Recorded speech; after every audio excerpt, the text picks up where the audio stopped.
ಓಂ ನಮೋ ಭಗವತೆ ದಕ್ಷಿಣಾಮೂರ್ತಯೇ ನಮಃ. ನಿತ್ಯಭಕ್ತಿ ಕಾರ್ಯಕ್ರಮಕ್ಕೆ ಸ್ವಾಗತವನ್ನು ಕೋರುತ್ತಾ, ನಮ್ಮಲ್ಲಿ ಏನು ಅಂತ ಹೇಳಿದರೆ ಜಾತಸ್ಯ ಮರಣಂ ಧ್ರುವಂ. ಎಲ್ಲರೂ ಕೂಡ ಒಂದಲ್ಲ ಒಂದು ದಿವಸ ನಾವು ಹುಟ್ಟು ಸಾವು ಅಂತಕ್ಕಂಥದ್ದು ನಮ್ಮ ಕೈಯಲ್ಲಿಲ್ಲ, ಅದು ಏನಾದರೂ ಆಗ್ಬೋದು. ಆದರೆ ಇವತ್ತು ನಾವು ಹುಟ್ಟಿದ ಮನುಷ್ಯನಿಗೆ ನಾವು ಕರ್ಮ ಶ್ರಾದ್ದಗಳನ್ನು ನಾವೆಲ್ಲ ಮಾಡ್ತಕ್ಕಂತಹ ಒಂದು ಪದ್ಧತಿ ನಮ್ಮ ಅನಾದಿ ಕಾಲದಿಂದಲೂ ಇತಿಹಾಸದಲ್ಲಿ ಪುರಾಣಗಳಲ್ಲಿ ನಮ್ಮ ಸಂಪ್ರದಾಯಗಳಲ್ಲಿ ಇದೆ. ಆ ಒಂದು ಕಾರ್ಯಗಳು ಶ್ರದ್ಧಾ ಕಾರ್ಯಗಳಾಗ್ಬೋದು, ಆಮೇಲೆ ಆ ಶೌಚ ಕಾರ್ಯಗಳು ಅಂತ ಏನು ಕರಿತೀವಿ, ಅಪರ ಕಾರ್ಯಗಳು ಅಂತ ಕರಿತೀವಿ. ಇವೆಲ್ಲವನ್ನು ಕೂಡ ನಾವು ಒಬ್ಬ ವ್ಯಕ್ತಿ ಮರಣಿಸಿದಾಗ ಅದು ಪುರುಷ ಸ್ತ್ರೀ ಯಾರೇ ಆಗಲಿ ಆ ಕಾರ್ಯಗಳನ್ನು ಮಾಡ್ತೀವಿ. ಆದರೆ ಇವತ್ತಿನ ಪ್ರಶ್ನೆ ಏನಿದೆ ಅಂದರೆ ಶಿಶು ಮರಣಕ್ಕೆ ಮಕ್ಕಳೇನಾದರೂ ಆಕಸ್ಮಿಕವಾಗಿ ದೈವಾಧೀನರಾದರೆ ಮರಣಿಸಿದರೆ ಎಲ್ಲೋ ಒಂದೊಂದು ಆಗ್ತಾ ಇರುತ್ತೆ ಈ ಥರದ್ದು. ಆ ಮಕ್ಕಳಿಗೆ ನಾವು ಶ್ರಾದ್ದ ಕಾರ್ಯಗಳನ್ನು ಮಾಡಬೇಕಾ ಅಂತಕ್ಕಂಥ ಪ್ರಶ್ನೆ ಸಾಕಷ್ಟು ಜನ ನನಗೂ ಕೇಳ್ತಾ ಇರ್ತಾರೆ.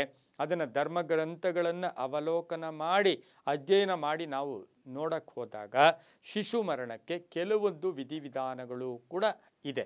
ಅದು ಹೇಗಪ್ಪ ಅಂದರೆ, ನಮ್ಮಲ್ಲಿ ಹುಟ್ಟಿ ಕೆಲವು ದಿನಗಳಾದಮೇಲೆ ಮಕ್ಕಳಿಗೆ ಹುಟ್ಟಿರ್ತಾರೆ, ಆ ಮಕ್ಕಳಿಗೆ ಹಲ್ಲು ಬಂದಿರೋದಿಲ್ಲ, ಇನ್ನೂ ಹಲ್ಲುಗಳು ಬಂದಿರೋದಿಲ್ಲ.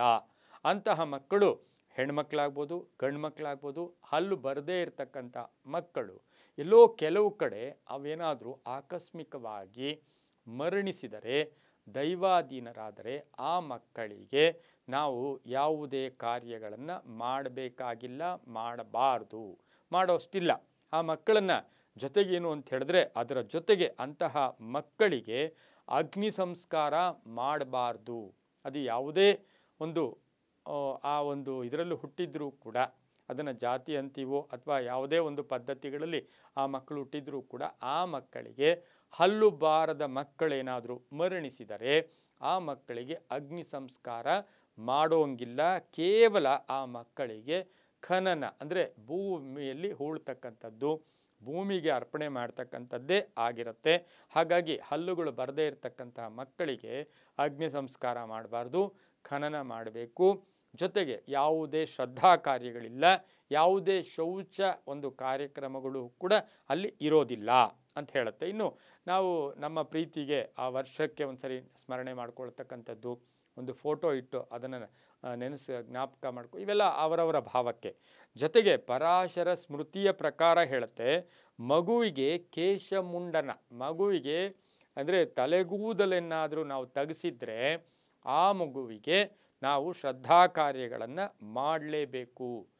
ಕೇಶಮುಂಡನ ಏನಾದರೂ ಮಾಡಿಸದೇ ಇದ್ದರೆ, ಕೇಶಮುಂಡನ ಮಾಡಿಸಿ ಆ ಮಗು ಏನಾದರೂ ತೀರಿಕೊಂಡಾಗ ಕೆಲವೊಂದು ವಿಧಿವಿಧಾನಗಳ ಪ್ರಕಾರ ನಾವು ಕಾರ್ಯಕ್ರಮಗಳು ಶ್ರದ್ಧಾ ಕಾರ್ಯಕ್ರಮಗಳನ್ನು ಆ ಮಗುವಿಗೆ ಮಾಡಬೇಕು.